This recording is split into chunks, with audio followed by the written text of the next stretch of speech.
Okay, so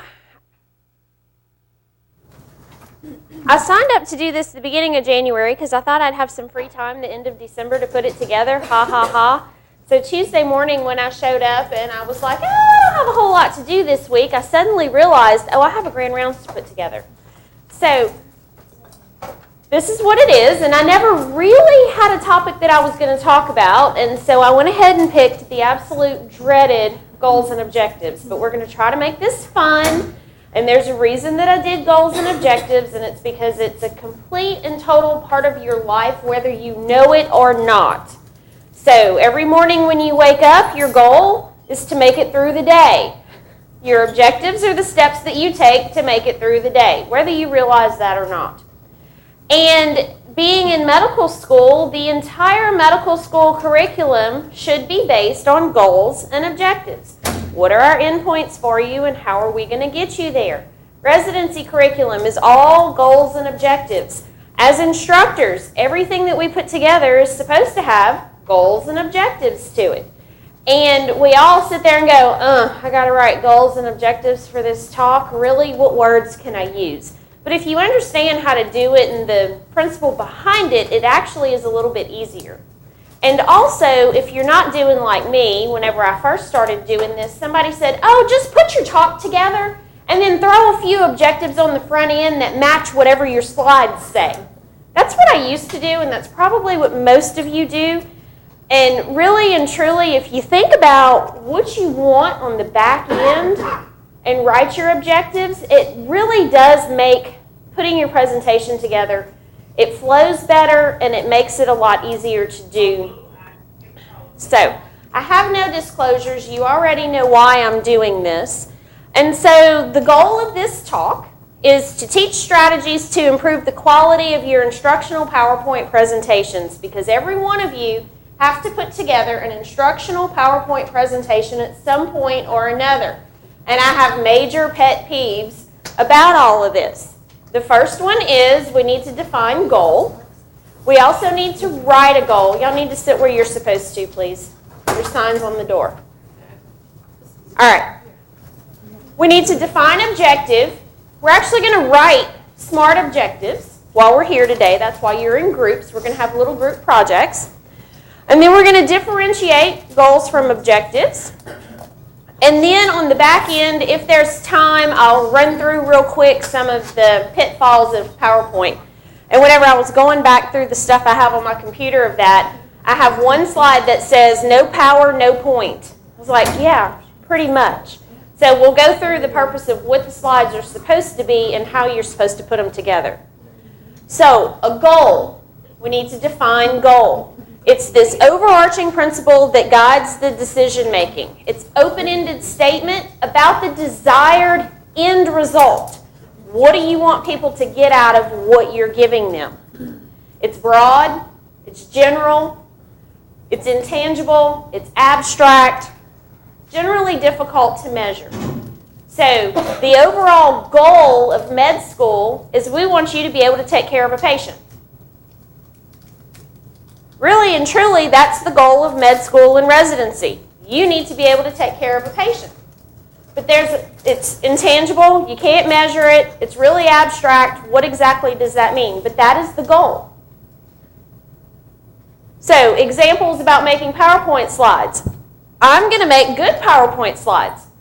What the heck does that mean? I'll show you what it means as we go through. And I'm not going to bore you while I'm talking to you today, I hope. That's a pretty ambitious goal, but we'll see.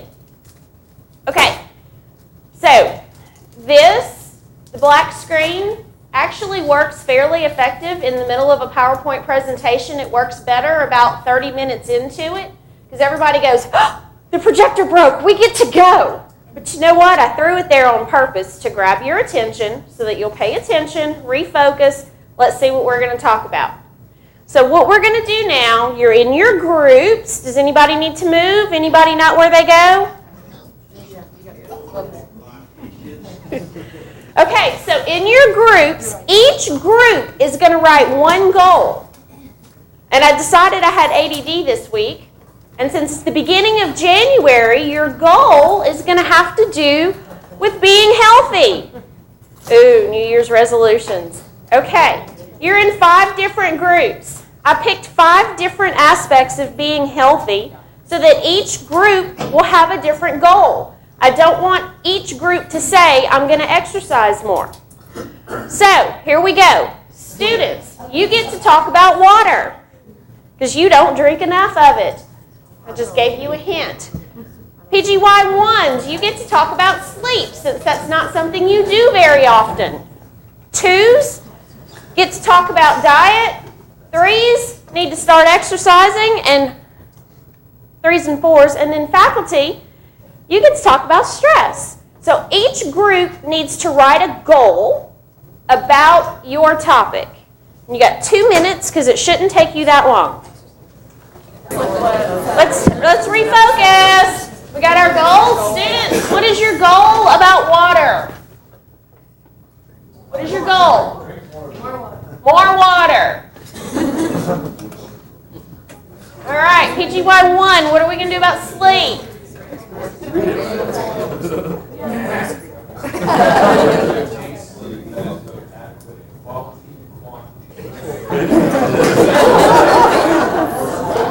All right, so we are going to increase the quality and the quantity of sleep. Good luck with that. PGY1s, at least the quantity. All right, 2s, what we got? Eat healthier. Eat healthier. Love it. 3s and 4s? Increase activity level. Increase activity. And our faculty, what are we doing about stress? We are going to describe different mechanisms for stress reduction. So we are going to reduce stress. Okay, got it? Goals, big, broad, vague. Don't really tell us a whole lot about how we're going to get there, correct? That's our goal. Okay. And I really like this one. A goal without a plan is just a dream. So your objectives basically describe your plan about how you're going to get to your end point. Okay. So do I really have to write these things? Do I really have to write them? Good morning. You can come sit over here. It's okay. You don't get to sit where you want when I'm in charge. Okay, yes, you have to write objectives. They are the solid foundation of where you're going and how you're going to get there. Okay? It tells the students what they're going to learn and how they're going to learn it.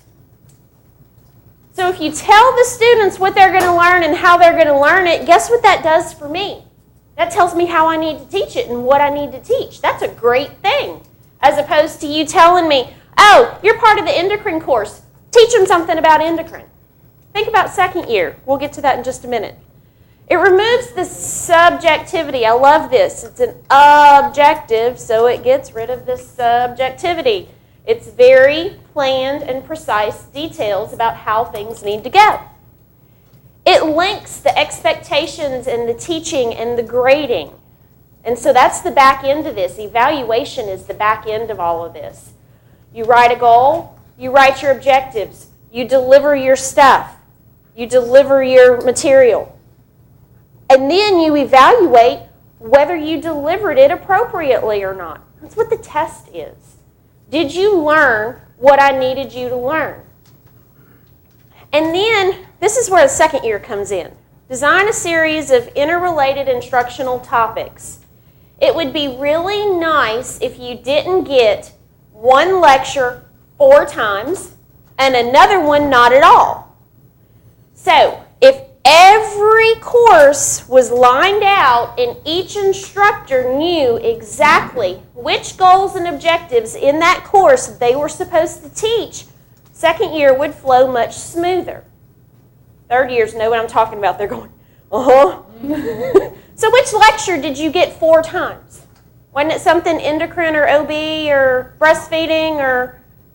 There's one of them that y'all get 4 times, and then there's huge gaps where y'all get nothing at all. Okay? So there's a committee, which I'm part of. We're going to work on trying to streamline some of this stuff.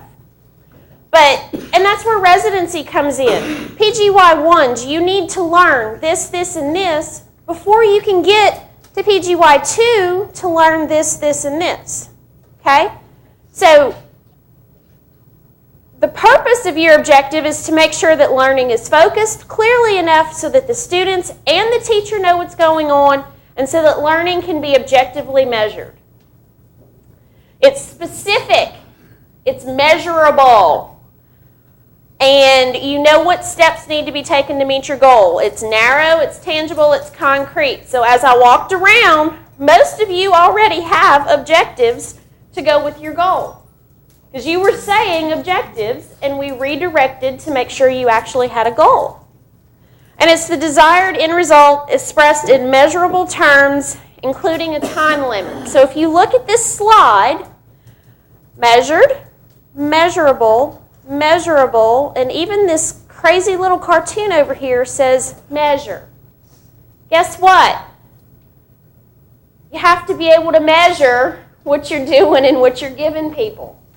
It has to be measurable. So, increase water. Can you measure that? You can, but if you want to increase it 10% over what you're currently taking in, that's a little more specific. It's a little bit easier to measure. So, someone smart came up with these SMART objectives. It's actually a mnemonic. It's on your piece of paper. So the S talks about specific. So y'all already have specifics about how you're going to meet your goal. Y'all were talking about it whenever I was walking around. It's measurable. Imagine that. The M stands for measurable. Who would have thought? You have to be able to measure it. It's attainable. I can tell you that in March, I'm going to win a bikini contest. That's not very attainable. It could be a goal, but it's not obtainable. And it's also not very realistic. And this was funny. So IEPs are what elementary students get whenever they have increased educational needs or they have other things that are going on with them. And so they have IEPs. And so they listed this as a goal, which there would be steps to making sure that Susie can safely cross the street, like she stops at the edge, she looks both ways, she holds a grown-up's hand while crossing the street. Those would kind of be the objectives that are under this IEP goal. But 8 out of 10 times? What happens the other 2 times? That's not very realistic. She needs to safely cross the street all the time. So it needs to be relevant and it needs to be realistic. And then the T is time-bound. What is our time frame for this? You have 4 years to learn how to take a baseline history and physical and put together a preliminary assessment and plan on a patient regardless of how old or young or race or how sick or healthy they are. You have 3 years to focus in on pediatrics. You had another 3 years to focus in on the heart of a kid. So those are time-bound, and those had very specific goals and objectives attached to them. So when I started talking about students do this, and then residents go here, and then faculty go here, and then your fellowships go here, it's kind of a hierarchy. So Bloom's taxonomy comes into play here. That's where all those words on your paper comes from. And the old Bloom's taxonomy, all these words are actually nouns, and they looked at it again in the early 2000s and they revised it. And they revised it so that all the words are now verbs, because this is basically your hierarchy of thinking. And thinking is an active process, so all of these are actually verbs now. And the other big thing that you'll know, knowledge and remembering are the same thing. Comprehension and understanding are the same thing. And the next 2 are the same. But they flipped the top of the triangle when they revised it. Because if you think about it, deciding whether something is good or not, critical thinking, is not quite as high an order of thinking as creating it yourself. So that's why they flipped it. because creative thinking is actually a little bit higher order of thinking than critical thinking. So that's why they flipped it. So that it really does, you have, and we'll go through this in a little bit more detail, because if you understand it, it makes the words that are on your paper a little bit easier to understand. So when you talk about remembering, this is kind of the base of the triangle. Can you recall the information I gave you? That's it. Can you recall it? Can you list it? That's all you need to do. Can you memorize it? Can you repeat it? That's what most Grand Rounds objectives are. Is that really all you want your participants to get out of this? You just want them to remember something? Or do you want them to understand it? Because if you understand it, then you can explain the concept back. And once you remember it and you understand it and you can explain it back, you can apply it to what you're doing. And once you apply it to what you're doing, so can you use it in a new way? Then you can analyze whether this part and this part are the same, or are they different? And after you analyze it, you can evaluate it. Does it make a difference? And once you do that, then you can create it. So, you know your patient has asthma. You can explain what asthma is. You can apply what you know to your patient. You can distinguish between, is it really asthma or is it wheezing that might be something else? You can evaluate, well, am I going to treat them like it's asthma, or am I going to treat them like they might have a foreign body? And then you can create your treatment plan. So, higher order of thinking. Multiple choice test, don't get much higher than understand. Occasionally you'll get to apply for multiple choice tests. So that's where your essay questions and your written H&Ps and all that stuff come in, okay? So, back to improving PowerPoint presentations. Make sure you're paying attention. I'm going to switch gears on you. So, when we're improving our PowerPoint presentations, the remember would be to list 3 elements of a bad PowerPoint slide. That one element right there has 4 bad elements to it. It was a distracting animation when it came in. It's all caps, it's a frilly font, and the contrast is awful. I just listed 4 things in that one little box. That looks much better. It just appears and it's there. So then you need to understand. So describe 2 elements of a good PowerPoint slide. Well, they're not too wordy, which I purposely have good and bad slides in here because I'm going to go back through them and show you what's good and what's bad. But, you know, you have 1 or 2 slides per minute. So you're not going to stand here with 85 slides and go through them in 30 minutes. It's not going to happen. 1 or 2 slides per minute. I ended up with 48.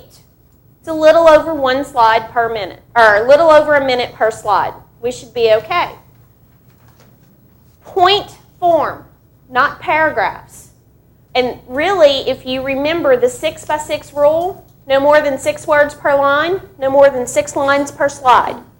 Because this is an outline for me to remember what I need to tell you and to put visual stuff up here to help trigger your memory. That's all these are for. Okay? So apply. Use good slides when teaching.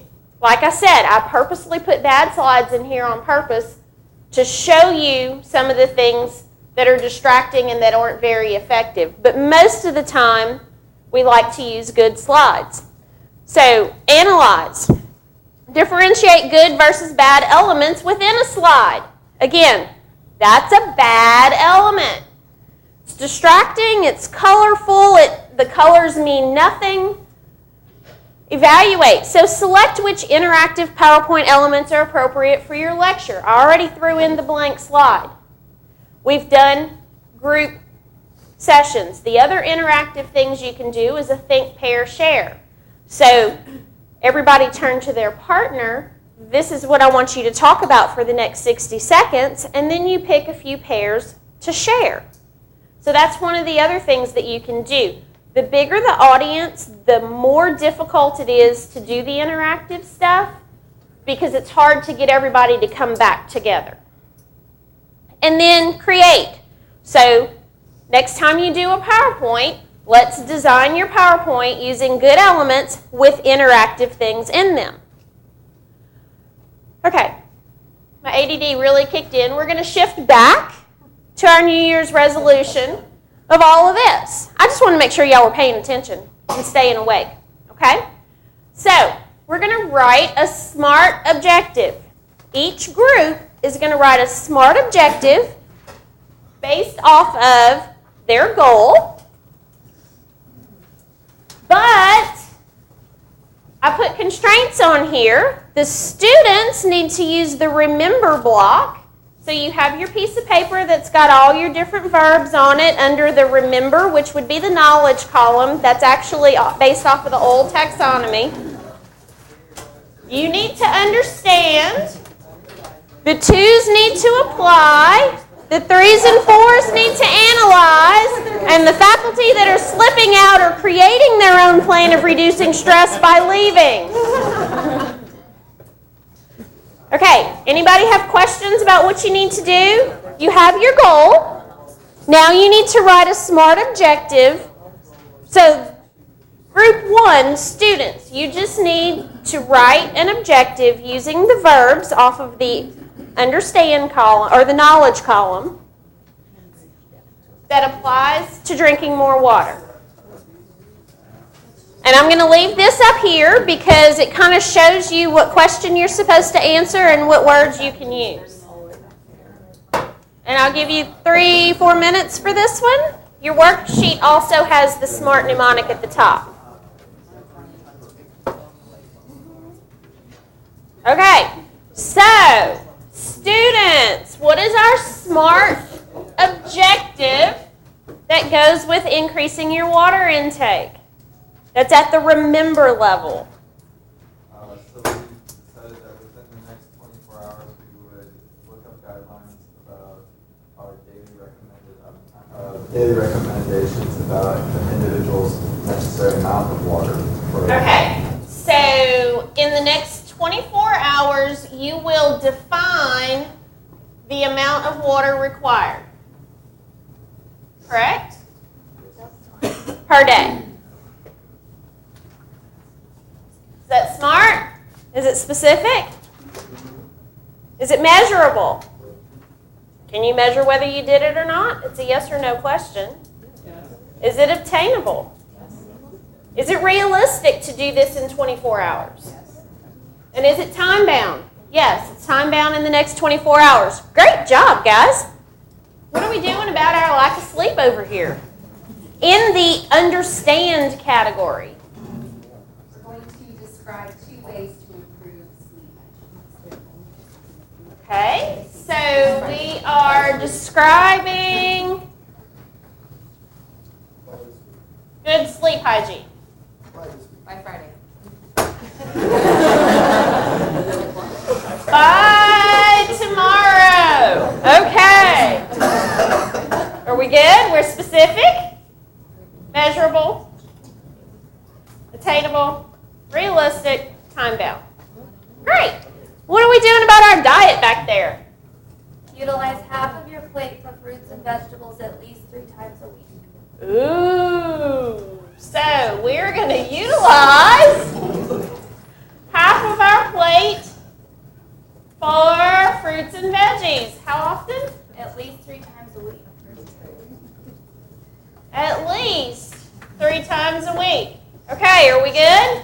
Is that SMART? Is that the apply category? Yes. Activity.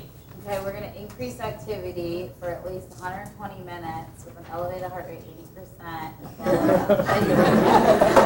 It's for a total period of 7 days. So you have to do 120 minutes in 7 days with an increased heart rate. Okay. That's still probably more the apply category, although knowing what your maximum heart rate is and being able to get into that time zone I'll give y'all that for analyze. Because you need to know what it is and actually get there. Okay? So increase in heart rate at 80%, and you gave me all the different time constraints. Right. Okay. All right, guys. What did y'all decide to do about the stress? Kathy's going to go run 20 more miles this afternoon after this. That's right. You just did St. Jude not too long ago. February. Next week. We're going to create a calendar, a schedule of ways. We've already evaluated the different types of stress reduction, and we're going to pick the ones that are most effective and reasonable within our individual lives, and build a calendar to incorporate some of those.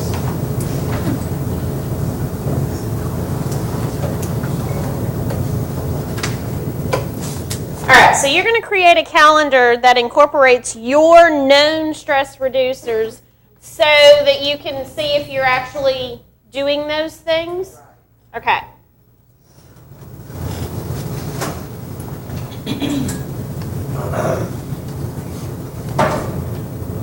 All right, everybody happy with that? When are we going to create this calendar? Okay, so time-bound is the only thing that wasn't really in there, but that's great. So, y'all had the hard one on purpose. Okay, questions about goals, objectives, the difference between the two, the different levels of them? No? Okay, so the next thing on our list is to be able to differentiate between a goal and an objective. So the first statement up here, motivate to learn. Is that one of my goals for the day, or is that an objective for the day? That's a goal. Can't really measure that.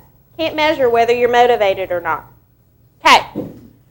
Use at least 2 interactive learning tools in every lecture. Is that a goal or an objective? Right. That's an objective. Bring students into the sphere of your topic. I found that somewhere, and I thought that was interesting. I'm not quite sure what it means. That's a goal. It's very broad, it's very vague, it's very abstract. However, connect prior knowledge to new content by coming up with a positive and negative example.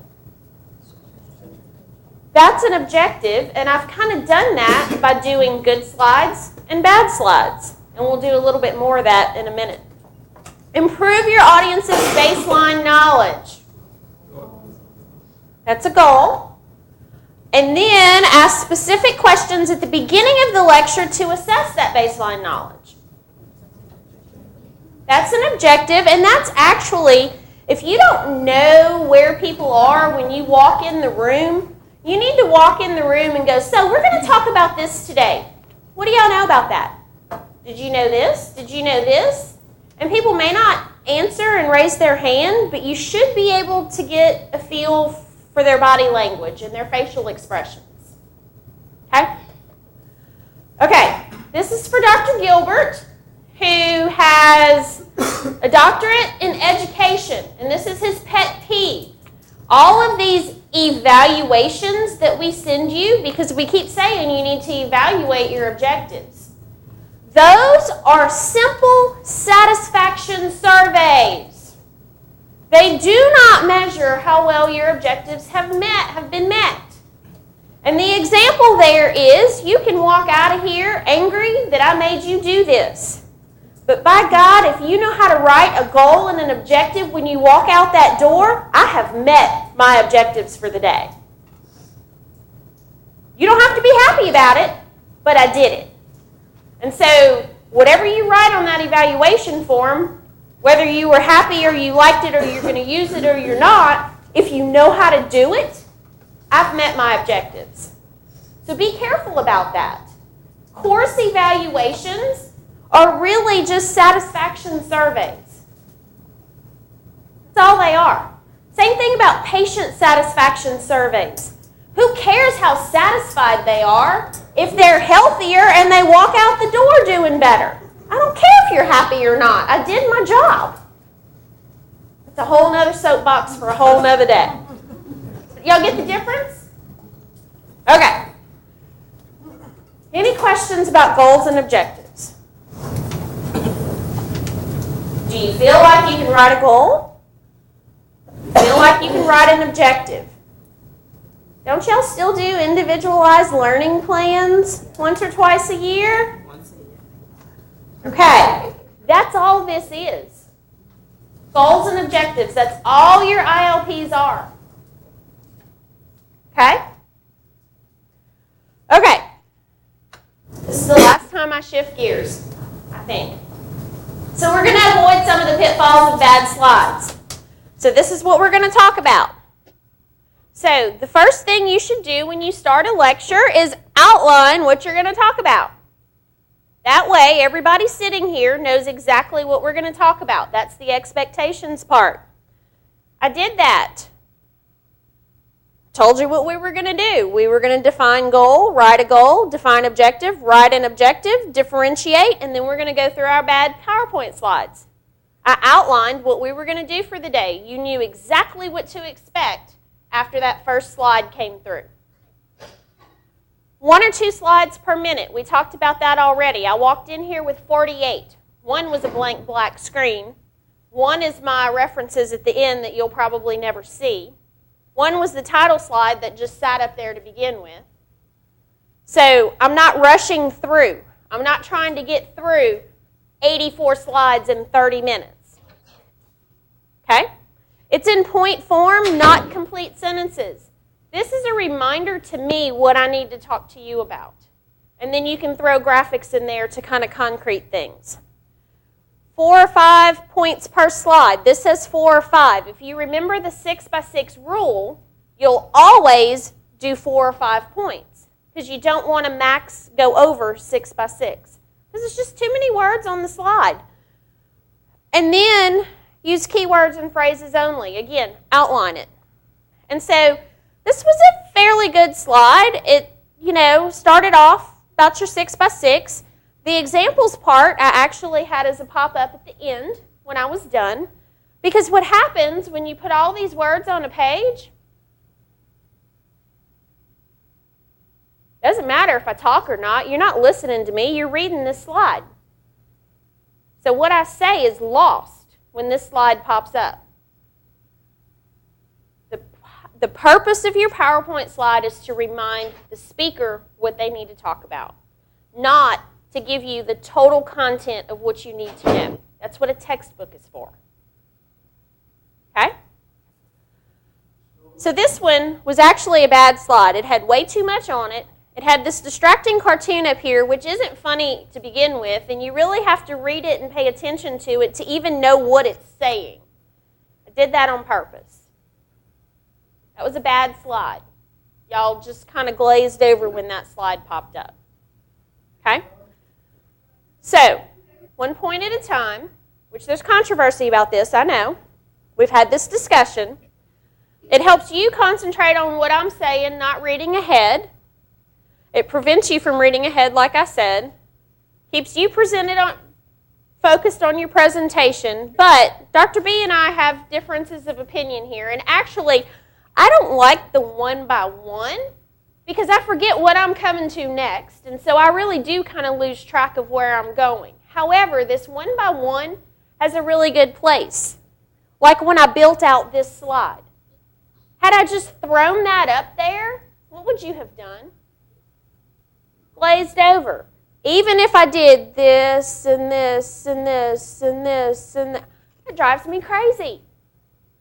Okay? So that's why I did this slide as a build out. And it built out 1 point at a time. So, distracting animations, going overboard with animations. We've all seen it. Anybody that ever learns how to use animation suddenly decides they're going to throw every one of them in there. Drives me bonkers. And it's distracting. So this was a bad slide. It had way too much on it. And I threw in bad stuff on purpose. Now, what I did do on this original slide, it didn't have the background on it. You can turn your background off because you can see if I had left the background on this slide, it really would have been a mess. Okay? So, at least 18-point font. I was in here last night, downloaded my presentation. I sat on the back row with the clicker in my hand and I clicked through these slides and made sure that everything that you were supposed to be able to see and read, you could see and read. And I'm also more likely to catch typos sitting back there than sitting in front of my computer screen that I've been sitting at for the last 48 hours. Okay. And then your main point and your secondary points, you can use a different size font. PowerPoint does this automatically for you in most of their templates. And then you really do want to use Times or Arial. This should all be Times. It's just easier to read. So this is the example of the small font, the yelling, which is very hard to read, and then the complicated, pretty font that people think they're going to dress their PowerPoints up with. They're hard to read, especially from the back. Vic, can you read that last line easily? You have to concentrate on what it says. Right. And I couldn't see that top line from the back of the room at all, even with my glasses on. Okay. All right, so color. Color is important. I like to use light backgrounds because I like to leave the lights on. If you know you're going to be in a dark room, dark background with white or light colored font really does do best. If you want to leave the lights on, light colored background. And you want to make sure there's a good contrast. And occasionally you can throw in a little bit of color to emphasize something, highlight something that you want people to be able to see. I can't even see that from here. Bad contrast. So, too many colors is distracting. You don't need to color everything. And I don't know how long it took Dr. Bass to write that out, but that's just crazy. I stole some of these slides from him with his permission. So, good backgrounds. They're simple. They're easy. If whatever you have is going into your background, turn your background off. Okay? This is a bad one. There's another distracting animation. And these are bad too. The ombre backgrounds drive me crazy. Because it doesn't matter if you use dark words or light words, you can't see them. Do y'all see there's even a line down here? It says, where did my words go? Okay, I was in a presentation one time where the presenter had one of these ombre backgrounds. Everything was in black. It was printed from edge to edge, top to bottom. Words on the whole entire side. You couldn't read any of it. Was concentrating trying to read some of it because they're doing this, pointing out what they're talking about, but you couldn't see any of it. Okay, so if you're going to present data, you need to do graphs instead of charts. I was presenting word stuff. Can you imagine if I had presented Bloom's taxonomy in word form without charts? Or a build-out chart? That would have been awful. So charts have their place when you have a whole lot of words and you want to demonstrate a process. However, if you were presenting data, charts mean nothing, especially if they don't have a title and you have no idea what this is. But if you present it in a graph and it's labeled, you know that you're selling things, and you don't have too many grid lines, and your colors match what you're doing, you can figure that out without a whole lot of explanation. This is the exact same graph. Minor grid lines. It's shaded. The green and yellow mean absolutely nothing. No title. That's what this says. Okay? And another pet peeve of mine. I find typos in everything I read. Finding a typo in a $350 textbook is absurd, but I find them. Okay? Get somebody else to proofread your stuff. I tried to put typos in my beginning slides, and I just couldn't do it. So I left this slide as is. Word will pick up some of these, but not all of them. And beware of the darn autocorrect. Okay? And grammatical errors.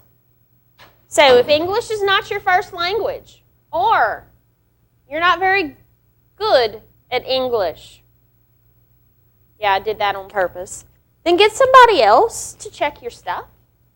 It's always best to have somebody else proofread your slides anyway. No matter how often I go through things, I almost always find my own typo while I'm up here presenting, telling you to look for typos. That's another reason to come sit in the back of the room. When you're done talking, you need a conclusion slide. What do I really want you to walk out of here with? Because if you haven't paid attention all hour, you might pay attention to what I tell you at the very end. And so here's the real conclusion. I am shifting gears again, sorry. So, when you put a presentation together, or when you're teaching someone something, always begin with the end in mind. What is the goal? What do you want them to get out of it? How are you going to convey your message? How are you going to know that they achieved that goal? That's where your objectives come in. Satisfaction surveys are not useful here. And if you do PowerPoint, was there power in it? Was there a point? Did you use something interactive? Did you keep your audience engaged, or did they glaze over? Every one of you has glazed over in the last 10 minutes. Because I haven't done anything interactive. I've just been flipping slides at you. And if I suddenly said, okay, I'm done, how awkward would that be? Even for me, that's awkward.